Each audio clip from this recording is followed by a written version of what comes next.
আসসালামু আলাইকুম ভিউয়ার্স। খরগোশের জন্য ভুসি নিয়ে আসলাম। এই যে ভুসি, এরা ভুসি অত্যন্ত তালিকা করে খায়। দেখেন, এদের হলো থাকার জন্য একটা ঘর তৈরি করেছে। এই যে খরগোশ কিন্তু অন্ধকার ছাড়া এরা হলো বাচ্চা করতে চায় না। আমার এই যে দুইটাই খরগোশ এখানে ইট দিয়ে সুন্দর একটা ঘর তৈরি করে দিয়েছি। ঘরে তাকে ঘাস দিয়েছিলাম, ঘাস খেয়েছে। তারপরে মাঝে মধ্যে হচ্ছে ভুসি দিই, ভুসিগুলো খায় ক্রমক্রমভাবে। আর কবুতরগুলো হচ্ছে বেশিরভাগই হচ্ছে ডিম দিচ্ছে না। কবুতরের ডিম না দেওয়ার কারণ হচ্ছে পানি যাচ্ছে কবুতরের ঘরে, তারপরে ডিম নষ্ট হয়ে গেছে। মনে হয় 8 থেকে 10 জোড়া বাচ্চা আমার নষ্ট হয়ে গেছে যত্নের কারণে, কিন্তু কবুতরগুলো হয়ে যাচ্ছে। আর এখানে কিছু কোয়েল পাখি নিয়ে আসলাম, যে দেখা যাক কি হয়, কোয়েল পাখি থেকে ডিম সংগ্রহ করা যায় কিনা। এই যে দেখেন কোয়েল পাখিগুলো,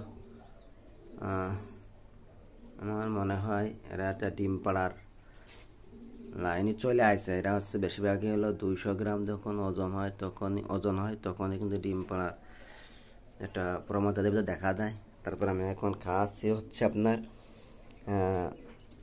পুষ্টিরাজ যে খাবার, সেটা হচ্ছে স্টার্টার। আমি এটা 40 দিন পর্যন্ত খাওয়াবো। এরপর বয়স হচ্ছে 40 দিন প্রায় হয়ে যাচ্ছে। এরপর আছে লেয়ার 1, অর্থাৎ যেগুলো হচ্ছে ডিম পাড়ে যে খাবার সেটা খাওয়াবো। এবার লেয়ার 1 যে খাবারটা আছে ওই খাবারটাই নিয়ে আসবো, এই কোয়েল পাখিগুলো দেবো। দেখতে পাচ্ছেন, আমি যার কাছ থেকে কোয়েল পাখিগুলো ক্রয় করেছিলাম সে বলেছিল এখানে 10 থেকে 12টা হচ্ছে মুরগি হওয়ার সম্ভাবনা আছে, কিন্তু আমার এই সম্পর্কে একটু ধারণা কম। প্রিয় ভিউয়ার্স, আপনাদের যদি ধারণা থাকে যেখানে আসলে মোরগ মুরগি হওয়ার বেশি, আমার মনে হচ্ছে মোরগই বেশি হবে, তবে ডাকে 2-1টায় দেখতে পাচ্ছি। ওই দেখেন একটা ডাকলো, দেখেন কি সবই মোরগ দিয়ে দিলে নাই, এটাই বোঝায়। যার কাছে ক্রয় করেছিলাম উনি একজন হুজুর মানুষ, 5 ওয়াক্ত নামাজ কালাম পরে আমাকে বলেছিল সবগুলোই মুরগি হবে।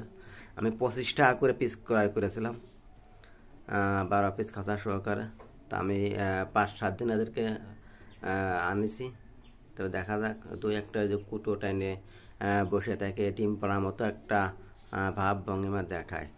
তারপরেও মনে হচ্ছে যে মুরগি হওয়ার সম্ভাবনা আছে 2-1টা, বেশিরভাগই মনে হয় মোরগ হবে। এবার যদি মোরগ বেশিরভাগ হয় আমি একটু বড় বানাই এদেরকে জবাই করে খেয়ে ফেলাই দেবো। আসলে বুঝতে পারছি না কি হবে না, দেখতে পারছেন মোরগ মুরগি হওয়ার আমি এটা আসলে কম বুঝি। যদি আপনারা, আবারও বলছি, যদি কেউ আপনারা এই সম্পর্কে ভালো অবগত থাকেন তাহলে আমারে কমেন্ট করে জানায়েন যে আসলে বেশিরভাগই মুরগি হবে না মোরগ হবে। এই দেখা যাবে ঠোকাঠুকি করতেছে এবং ওরা ব্রিডিং করার জন্য চেষ্টা করতেছে। তবে যেগুলো যে ছোটো বলে মনে হচ্ছে আমার মনে হয় এগুলো, এই যে এটা মনে হয় মুরগি হওয়ার সম্ভাবনা আছে। আর এই যে ডাকলো, এটা হচ্ছে মোরগ। এই দেখেন গাও ফেলায় এরকম সুন্দর কাদা এরা করে, এটাই মনে হয় মোরগ। যাই হোক, এখানেও এই যে আছে, এরা গাও ফুলিয়ে বসে থাকে এবং